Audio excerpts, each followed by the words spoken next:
All right, Aaron in Ohio, got your new equipment here. I'm starting on your order. Appreciate your order and your patience here. Appreciate the second order on this one. So I'll do the video as promised here, and appreciate you helping me out with that on the video side.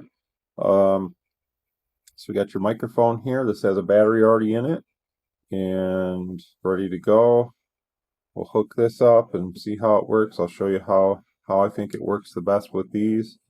You can't just run full on into those with these because they will overpower it and you won't be happy with the ending result. Is probably some smoke, some nasty smell and all that. So we don't ever want to do that with our equipment. It's best to use caution and just take things in small steps. Um, these are outstanding radios for what they are. Just a 40 channel CB. So we have to forget about the whole fact that there's many of other radios out here that are export 10 meters that are modifiable. Some don't want those, and popular to what most would believe, that I think there's a lot more in the CB world that don't care and don't want those extra channels and or frequencies and all the extra power and all that. I mean, there are some that definitely do, and this probably isn't going to be a radio for them, but there's plenty that don't need that, don't care about that.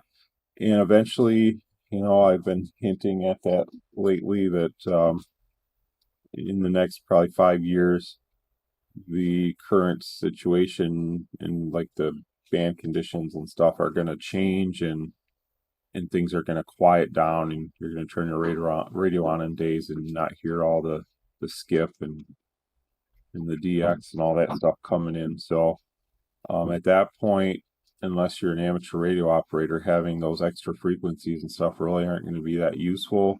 And that's just my 2 cents there. Now, I'm more than happy to set one of those kind of radios up for somebody. That's not a big deal. I mean, there are advantages to them, but I do think that these are really nice radios, and that's why I offer a complimentary alignment to kind of offset some of the higher cost of these. I understand they're a little higher cost and all that, so there is an option there that I'm giving back, and it's nothing too crazy with these. I'm not doing anything that's really like, oh my God, like look what he did or anything. But you don't need to do that with these kind of radios or any other radio. It's just the radios work good the way they come. Just a few things that I do to help improve on modulation, stuff like that. And if you go too much, then you shouldn't have done anything, in my opinion. So you can make it worse by just going too far. So, and obviously these radios would be no exception to that. So let's just show really quick here. We'll show this one. I do have one of these here. Now this isn't for sale. This is bought for my own personal use. Someday when I get more time, I will show this.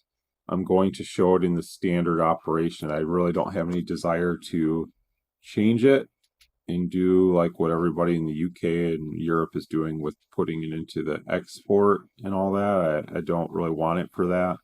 I like having radios that, although they're designed to do other things, doesn't mean necessarily you have to do it. So this will be part of, like, I guess the quote unquote collection.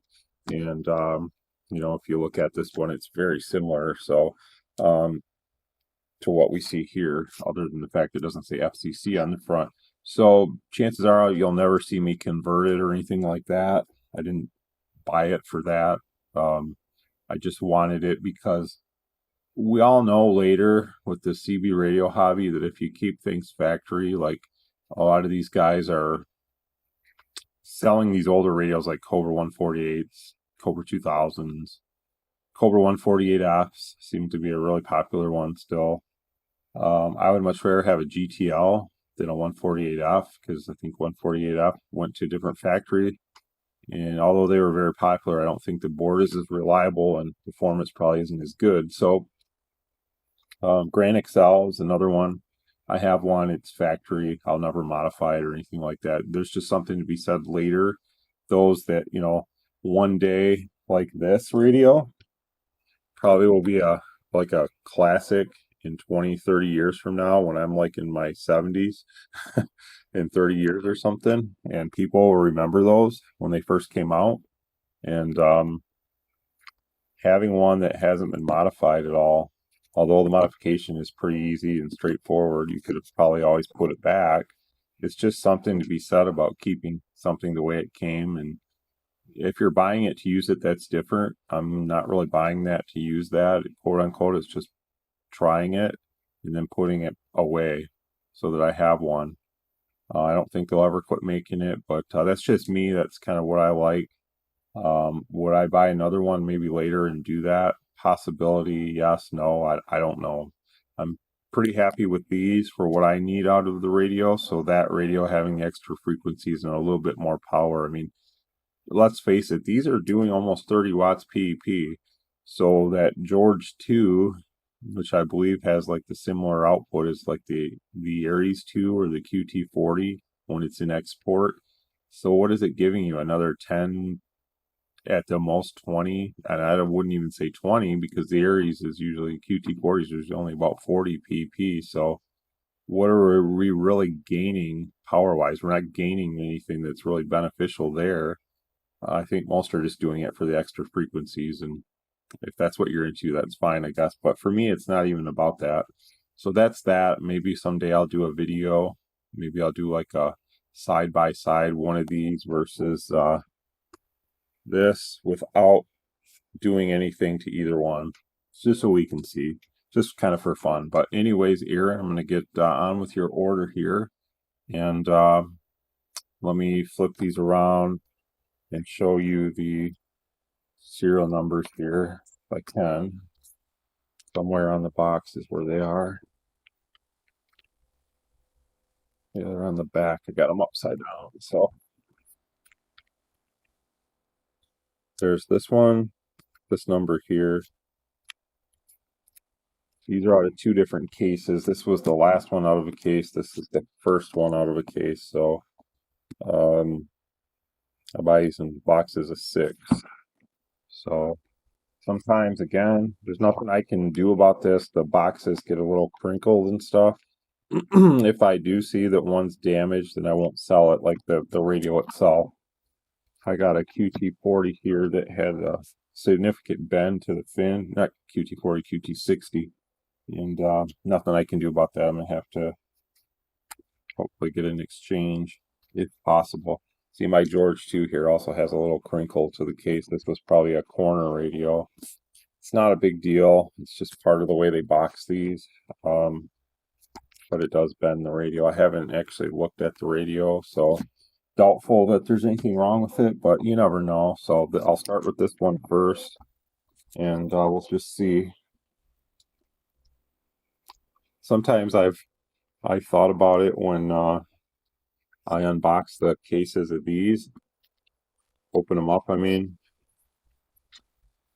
thought about what if the factory made a mistake and they gave you George 2 instead of FCC. I thought that would be cool. I mean, I wouldn't be able to sell them, but it would kind of be, and I don't think they make those mistakes because they probably don't make the radios on X days together. So I'm sure the George 2 are made separately, and then they make these separately. So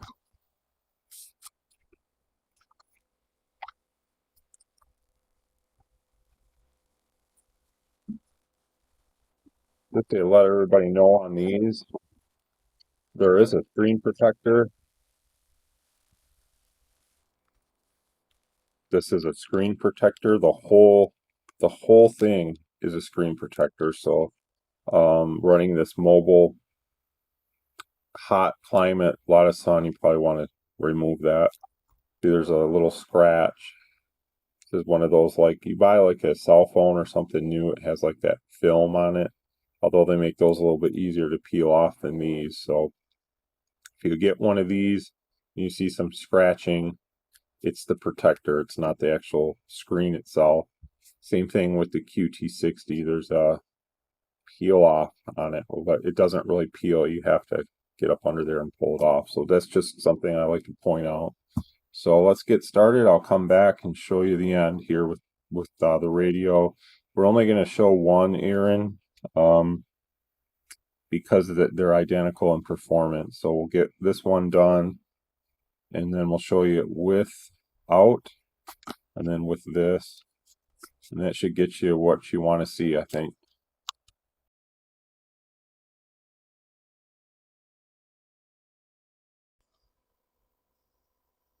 All right, so we're back. Checking the receive on this one, this new one. This is S9 on upper side, minus 67. Let me plug in my audio cable here and check the sensitivity on this. They're always good, so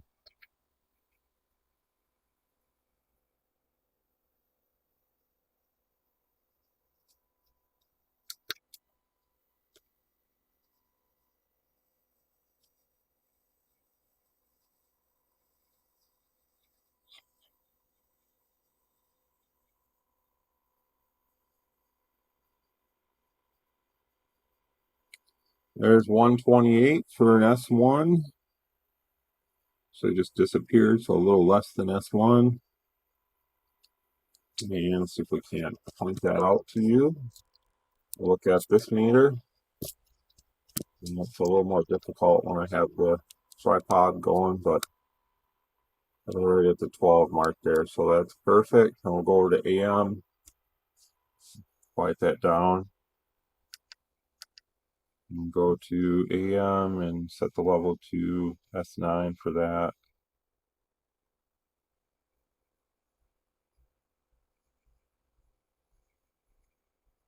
%, modulation, 1 kilohertz tone, right on 9. Whoops, sorry. AM right on the screen there for you, so that's good. Now we'll set the level here.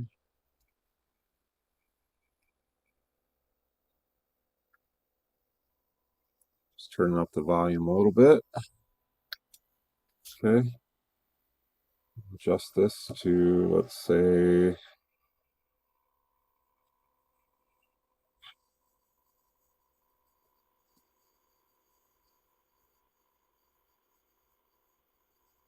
it's about 113 with the 20 decibel pad on the output of this. And that's 30% mod. I think I already said that, but yeah, 30% depth is our mod percentage if I turn it up. There's a ton more gain. Let's just check it with 100% mod. Minus 122. So probably most would be well over 100% on AM anyway. So we want to check it at 30 because that's generally what give it a grade at. So it's about 113.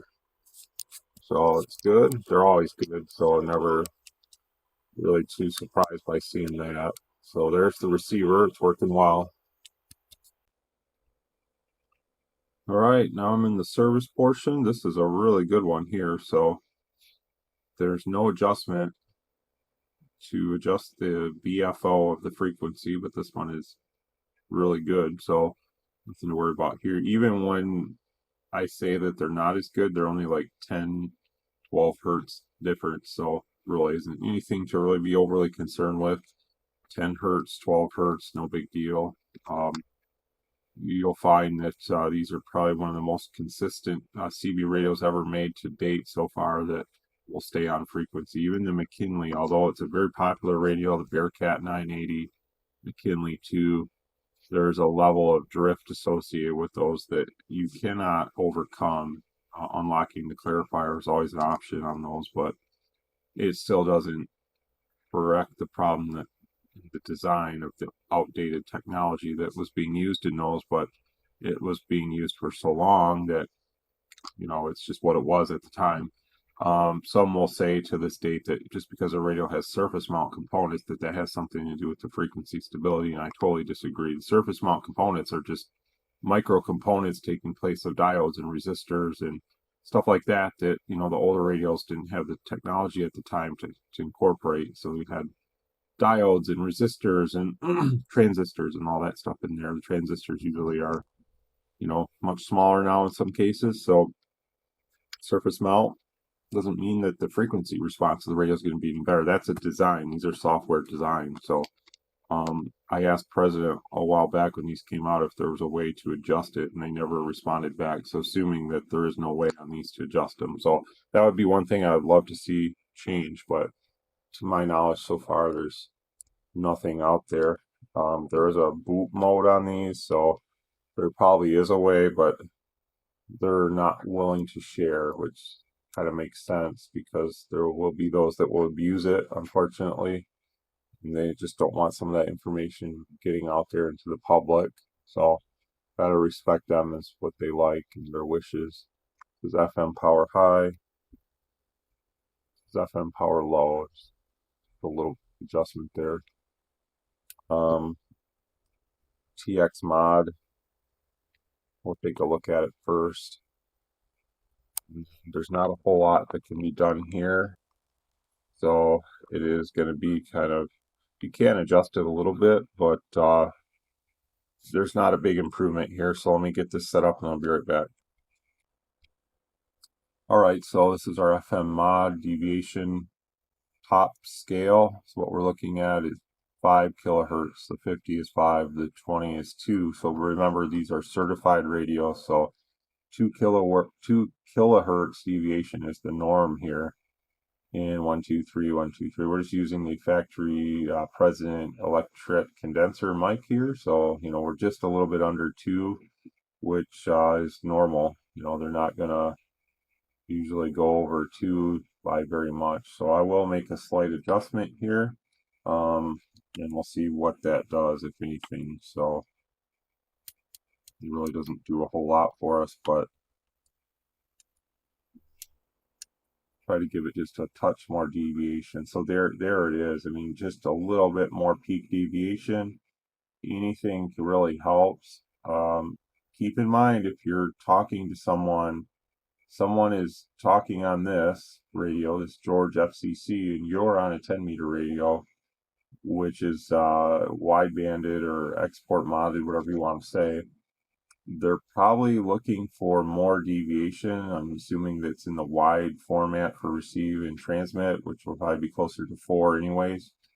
So what you're going to find is these kind of radios will sound much quieter to a export 10-meter or HF model. Something like IC 7300 or something has receive filter passband capability to narrow itself down to be able to fully take advantage of the quality sound of like a radio like this, but a 10-meter radio usually doesn't. So you're probably not going to have as good as experience on FM if you're not using a traditional CB radio like this is. So that's something to remember for those that are into FM. There's a video Simon the Wizard just put out showing that little CB 500. And he shows it in the export, and there's an option in that radio for 2K or 4K. And it's just a cool option. It's good to see that they put that in there. Now that doesn't mean that you should run out and buy one of those and just put it in export. If you're happy with the performance out of the box, then I would recommend keeping it like that. And by no means should you go into that little service mode and adjust the deviation threshold in there, because you don't need to on that radio. It has a 2K, 4K offset if you're in the export. So that's up to the user. There's nothing wrong with doing those things if that's what you want to do. But just keep in mind that, those options are in there. And I haven't got around to doing the full video on that radio. There's too much going on here with my job and family affairs and all that. So it just is kind of what it is. I do enjoy the little radio. I think it's a really cool little radio. Here's your AM high power. Bump it up just a little bit. AM low power, we'll just bump that up just a tad. There you go. And then we'll do the mod now. So we'll show that. AM mod. So this is where it can get a little dicey with this radio. You just don't go in and just crank everything to the full limit. it's not going to help you at all. So let's adjust this up.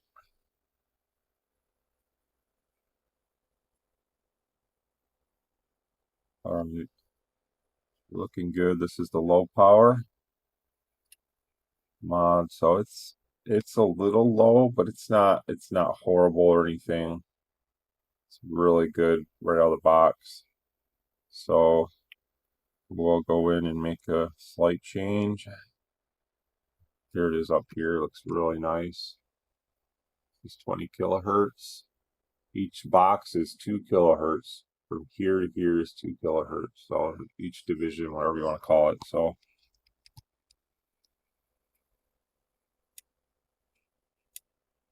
that's good for that one. So a little more modulation is all I gave it. You don't want to go too much on that setting. If you do, it will negatively affect you later. And this is from my testing on these. So you gotta trust me on that. That just because you can get more mod there doesn't mean you should.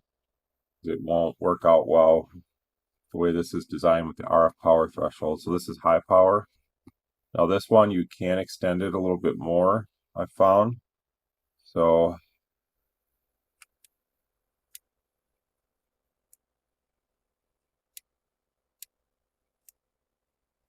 but there's still a limit on this one too. If you go too far, you take it out too much, that's what happens there. So, and if you take it too much here even, it will negatively affect how the radio looks on the scope with the RF power. So that is about perfect there. And there we go. So I'm going to skip over the sideband. There's just not much you can do there. It's a quick adjustment. It doesn't really need anything there anyway. So when I do that, I'll come back and show the numbers of the radio. All right, Aaron, a couple things I did here. I switched the mic type to dynamic. So use that setting when you're using this mic. If you're going to use this mic, switch it back to EL. So that's my take on that. I also set the SWR Protect to 2. I know that's a little aggressive, but if you're going to be running this with it, it's better to have it lower. Now, if you don't want that there, you can obviously change it. You can change it in the point numbers if you want to, 2 point whatever, or you can go in large numbers.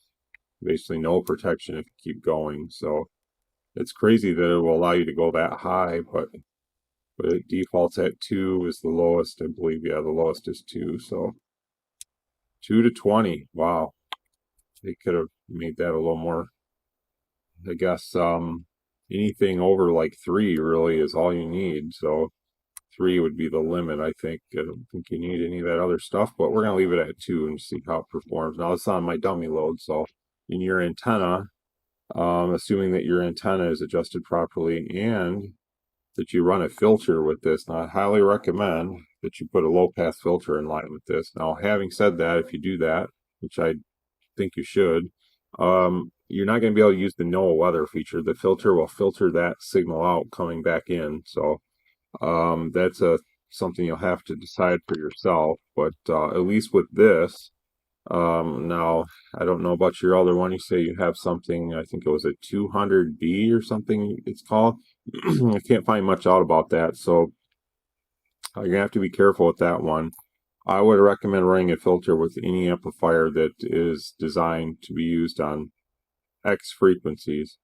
It's just better because you never know what the amplifier is going to do. They're not really designed the right way, let's just say that, for out of band interference, so that's the main issue with a lot of those, and that's why I recommend running the filter. So it's that. Only other thing I did in here is I set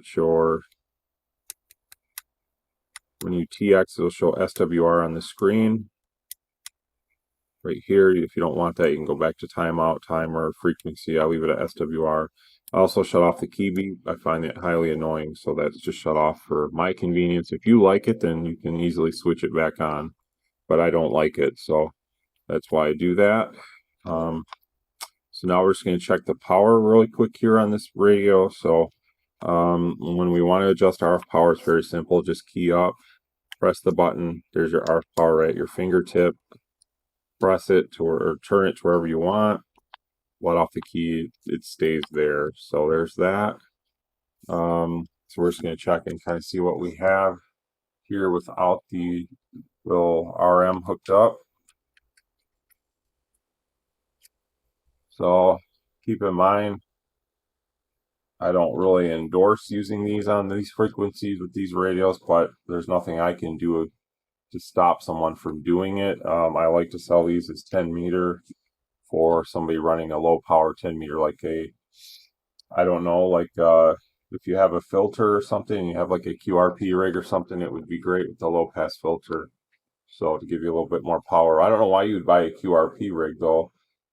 Something, and then but later maybe you regret it or something, you just want a little bit more power. That would be good for that HF. So here's your power. This is your peak power on AM. It's not going to be a ton from the low power, so keep that in mind. You're not going to see a huge jump at the 1 watt level. 1, 2, 3, 1, 2, 3, check, check, 1, 2, 1, 2. So it's almost 4, and that's kind of normal for these. So now we'll go up to the 2 watt level.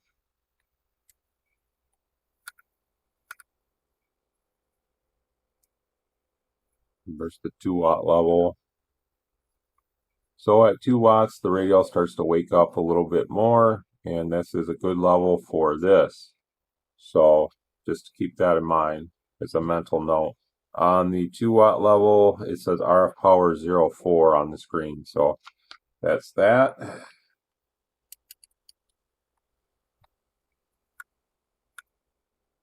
There's 4 watts on the nose.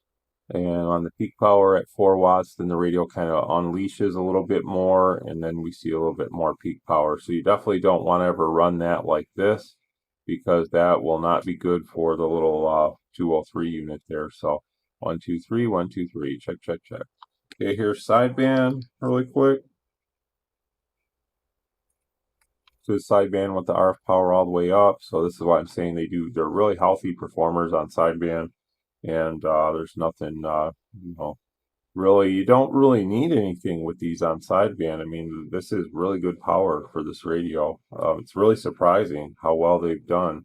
And I'd be surprised if that European model, the George 2 that I just showed earlier in the video, I'd be surprised if that does this much on sideband out of the box. I don't know. It may. So, but for me, doing what a lot of guys do to those, I don't think that it's beneficial. Here's RF power on the low setting. So this is with it all the way down now. We have much lower power. And then if we turn this up to say RF power level 4, that might be a little too much.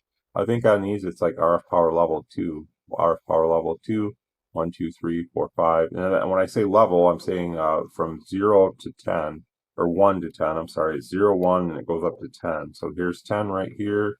And then this is 0, 2 right here, because I'm not going to keep moving the camera back and forth. But here's 0, 3, 1, 2, 3, check, check. So the radio does really well, really good in its own right. So now we'll come back here, and I will hook this up on the dummy load. Again, I don't recommend transmitting over the air with those on these frequencies, but that's up to the user. Whatever they decide to do is up to them. Just remember that you're supposed to follow the rules.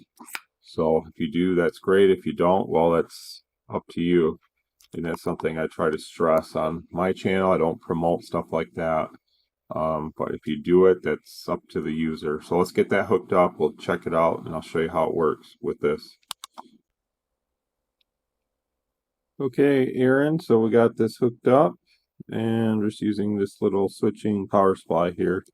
Little Radio Shack 25 amp, that'll be perfect. I don't know the voltage, but I'm assuming it's like 13.8, so it doesn't really matter.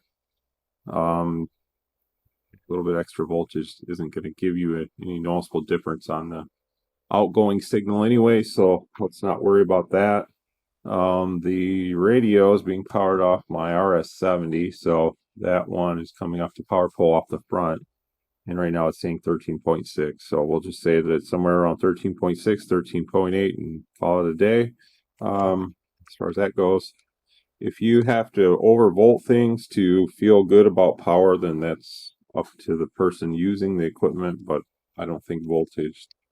You're better off getting a better antenna than ever worrying about trying to overvolt something to get more power, because the power ain't going to do nil versus a better antenna. So I don't know if we can kind of show the radio here. I think I can, because it's the way this camera tripod's up, it's difficult. So we'll switch this preamp on. I think it's this one. Yeah, so you can see it come up and then shut it off. That's sideband. So it does take the radio a few seconds to throttle down on the S meter. So that's something normal with these. And that's that. So the preamp works. We'll just go right into sideband and do the test here. So this is going to set off to the side. It's a little difficult to get all this into one shot here. So we'll just assume that when I say it's on, it's on. So the red light will come on like that. You'll hear me switch it on. And we'll go from there. Let's come back up here to this power meter. And we want to make sure now that with this hooked up, that the level I set is going to be the right level. So let's just see what we got going on here. Now remember, this is off and we're just running the radio. So 1, 2, 3, 1, 2, 3, check, check. This is level 0.3 on the RF power. So if we go down to level 0.2 right there, 1, 2, 3, 1, 2, 3. That's probably the safer way to run it right there at 0.2, because these take about 10. They need about 10 to give you the perfect amount out. So it's about 9 right now. So switch that on right there. 1, 2, 3, 1, 2, 3. Check, check. There's 99, 102. So level 2 is perfect for sideband. All right. These are a 100-watt device, so it's beneficial for them not to be pushed any harder than that. I'll go to AM. I switched it back off. I did switch the toggle into AM. This is level 4, I believe. This is about 2 watts of dead carrier. I speak into the mic at level 2. I'm sorry, at level 0.4. This is AM with the little device off. Just the radio here. RF power at 0.4. 1, 2, 3, 1, 2, 3. So we're about perfect there. Okay. And you can rewind this and watch this if you need to again. Carrier of about 30. And 1, 2, 3, 1, 2, 3. Check, check, check. So that's perfect there too. Actually, it does just a little stronger than what it's rated for, but they will do that. It's not gonna really hurt it at all, but I wouldn't push it any harder than where it's at now. Remember, that's on a 50 ohm dummy load and next to no reflection at all coming back off that dummy load. So everything's working right. Just using a little 3-foot cheap jumper here, but it's doing the job. If you have issues with jumpers, more than likely it's common mode current, and that can only be corrected generally by coaxial jumper length. And common mode current is very, very common with a lot of these CB style, transistor style amplifiers. It can happen with these too, with the MOSFETs. Common mode current is usually the main culprit behind any problems running amplifiers that a lot of operators struggle with. The common mode current, CMC, it can be called for short. Generally, it's going to be an issue with there's too many out-of-band harmonics hitting the antenna. Most of our antennas are adjusted for resonance, let's say somewhere in the 27 megahertz or 26 or whatever span if we're talking CB. And what happens is those out-of-band signals are hitting the antenna. The antenna doesn't know how to properly radiate them.